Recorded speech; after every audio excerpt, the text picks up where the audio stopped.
My name is Chelsea Luthy. My business idea is to start a non-profit, ag-focused youth camp in the Sandhills. Basically, the mission of the business is to showcase Sandhills agriculture to students in grades 7 to 9. I grew up on and currently help run my family farm and ranch located in the heart of the Sandhills. I received a bachelor's degree in grazing livestock systems from the University of Nebraska-Lincoln and have a young family of my own. I have taught all grades pre-K to high school as a substitute teacher and have experience working with youth. My goals are to have a smaller group size of 15 students, increase my applicant base by a radius of 150 miles in year 1, and receive a minimum of $50,000 in funding to provide a cost of $220 per youth at the beginning.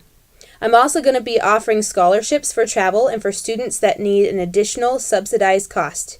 Over time, the funding required for the business will decrease as word of mouth increases and the business becomes more well known. This business is unique as it offers an opportunity to provide a hands-on experience in production agriculture to youth for an extended time frame. My business focuses on small groups providing a higher quality, a new market in the Sandhills area, and an uncharted area on a larger scale.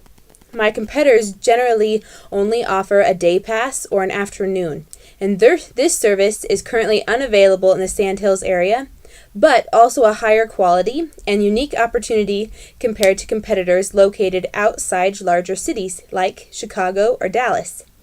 This business focuses on youth, not families or adults, hands-on activities in agriculture, not in the classroom or on TV, and connects consumers with producers to understand the ins and outs of how food is raised. The benefits are a more informed consumer at an impressionable age, memorable experience interacting with peers and producers, opportunity to advocate for agriculture practices, keep or bring young people into agriculture, provide positive environment for agriculture and youth, and bring more awareness and tourism to the Sandhills area, plus experience nature and the landscape on another level, be a professional and fun atmosphere, decrease stress of busy city life. This agricultural business involves aspects of both farming and ranching, a minimum of one family-owned and operated farm, the Nebraska Sandhills, youth grades 7 to 9, and a camp atmosphere involving overnight stays and activities. It is unique to have the option of visiting a farm and ranch in the same area as one operation, especially in the Sandhills. The founder, me, is passionate about agricultural literacy and has an energy for teaching youth through a positive educational experience with their peers. In the past, it has been difficult for producers to educate consumers because of location and desire. My biggest competitive advantage is me. I have a desire, the education, and an available farm and ranch. Funding in the early years will come predominantly from partners and some from service sales, flip-flopping in later years. My potential customers are likely to purchase this service, and this business is in the beginning stages of planning and research. I'd say I'm 3 years away from starting this business, and those years will revolve around researching and securing funding. I found while working on this assignment that the concept of getting out of the building is excellent. I've also found it can be difficult to talk to everyone I would have liked to. In my case, there are still plenty of people I'd like to share my idea with, but I think I have a general understanding. I also did a lot of interviewing and idea sharing before starting this class, hoping I'd have a thought-out business idea from the beginning. I hypothesized on my Canvas for Case Study 1 that my value proposition would include sparking interest in the different facets of the ag industry, provide a learning opportunity such as where does our food come from, also provide a hands-on interactive agricultural experience, give students a chance to be in the Sandhills, enjoy a fun camp environment while interacting with their peers, decrease stress, and a chance to get away from crowded cities, if that's where the youth come from.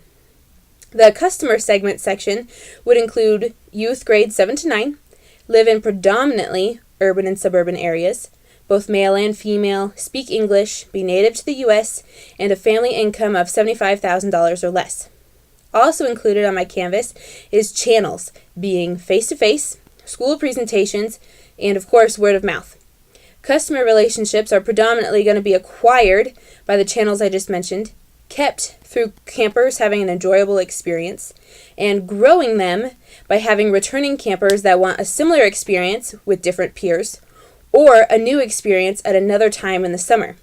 Finally, revenue streams will be from funding received from partners, grants or donors, and then also camp operations. I decided to interview the entire middle school of Cody-Kilgore Unified Schools. My target market is middle school grades. I know the school and their teachers from substituting, and I'd be able to gather more data than just asking the students individually. I wrote up a questionnaire with my main interests being if you would participate, if students even participate in summer camps anymore, and who pays for it. I did ask some questions like, how much should it cost? Just for the fun of it. My main target for these camps is youth. However, I do understand that the students will have to have parental consent.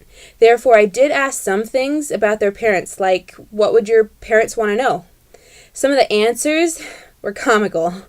I explained my business idea to the youth and then had them fill out the questionnaire in details. In response, 26 students filled out the survey with 20 willing to participate.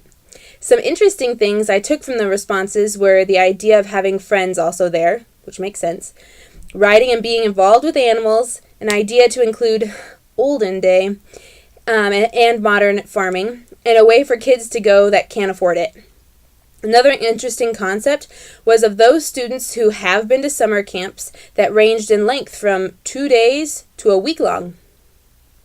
Case Study 2 had a hypothesis that my key resources would include labor as the most expensive, the tour's vendors as most important, family farm and ranch, and me. The key partnerships are producers, school superintendents, a caterer, Cody Oil for our fuel, an insurance agent, the village of Cody, funders, grants and donors, a legal counselor, and an accountant. Also included on my canvas is key activities. So it'd be using farms and ranches, presentations, transportation, marketing, advertising, and customer service relations. Finally, cost structure will contain labor as most expensive, meals, snacks, and lodging as variable costs, vehicles, and food as fixed costs, and entertainment and fees as the most important. I interviewed everyone I came in contact with and made lots of phone calls. These were oral interviews without surveys where I went in different directions and in depth depending on answers. I started with explaining my idea of what I was thinking about doing. I then asked what they thought of it, if they had any suggestions, and what they thought might be challenges. Adults I interviewed involved with this included a pastor, the Camp Norwesca director, a former principal, superintendent, teachers, parents and grandparents, agriculture advocates, business owners, caterer, community member, professors, and a marketing consultant. These interviews brought new ideas. For example, using cabins, using the school gym for lodging, partnering with the church to get word of mouth started.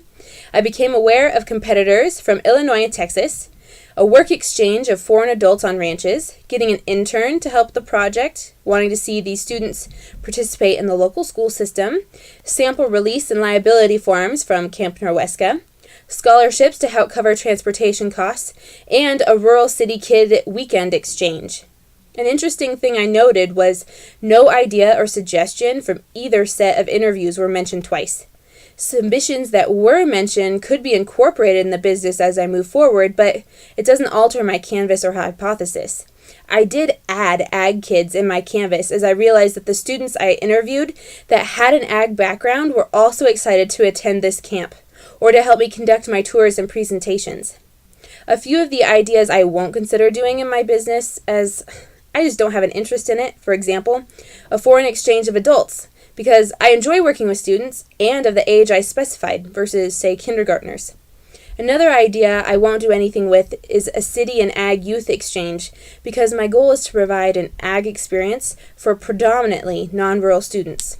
From the suggestions, I will look into using the school for lodging or cabins, partnering with the church using release forms similar to Camp Norwesca's, and offering cost and or travel scholarships. In conclusion, I received a multitude of great feedback. The students are willing to participate, assuming it'll be fun. Their parents will want them to learn something, and the adults and potential partners didn't have anything wrong with what I suggested, but they did have new ideas that I could incorporate. I learned that it works well to have done a lot of legwork before beginning a business plan, rather than a little and having to completely change an idea.